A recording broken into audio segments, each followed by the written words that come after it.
faannoon shororkeessitoota ummata Oromoo lafarraa dhabamsiisuu fi akkasuma amantii Islaamaa biyya teenya keessaa balleessuuf qaama hidhatee Rabbiin dhabama isii haa godhu. Faannoo Rabbi ibidda keessaa bahuun hin jirretti isii haa haru. Waan isaan ummata Walloo godhan ni beeytan. Waan isaan Wallaggatti ummata Oromoo godhan ni beeytan. Mataa namarraa muranii mukatti kaayanii ittiin caffaran. Ummata diinaa millaan qabne, ummata biyya teenya san biyya sabaab sablammootaa, biyya amantiilee hedduu, biyya amantii takkaatii fi afaan takkaatii fi saba takkaa godhuuf ganama galgala tattaaffii godhan.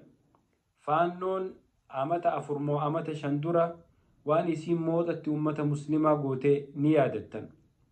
Halkan tokkotti masjida 40 takkaa ol suuqiilee 100 lakkaawwaman hangana hin qabne suuqii takkaanuu dunkaana ummata muslimaa qofa keessaa select godhanii ibidda itti qaban. Ummata Islaamummaa Itoophiyaa keessaa dhabamsiisuu fadhu. Ummata Oromummaa Itoophiyaa keessaa dhabamsiisuu fadhu. Maglacaa isaan baasan haasawa isaan yerootti godhanirraa biyyittii ta Ortodoksiiti, biyyittii ta Amaaraati, Islaamaa fi Oromoon biyya tana keessaa waa takka illee hin qabani. Maxxee takkaanuu warra alaa dhufe bakka irraa dhufanitti haa deebi'an jaaniiti lafa dhiitan. Yeroo kanatti ummanni Islaamaa akka malee dammaquu qaba. Ummanni Oromootis akka malee dammaqee rakkoo as nu dhufaa jirtuuf harka wal qabannee tokkummaan ifirraa ittisuuf kaanee dhaabbachuu qabna jechuudha. Yaa ummata Islaamaa, waan faannoon musliimoota naannoo Amaaraa keessatti goote yoomillee hin dagatina.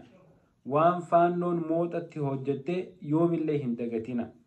Waan faannoon Shawaroobitii fi Khamisee keessatti ummata Walloo, ummata Islaamaatti irratti hojjette yoomillee hin deeggarina.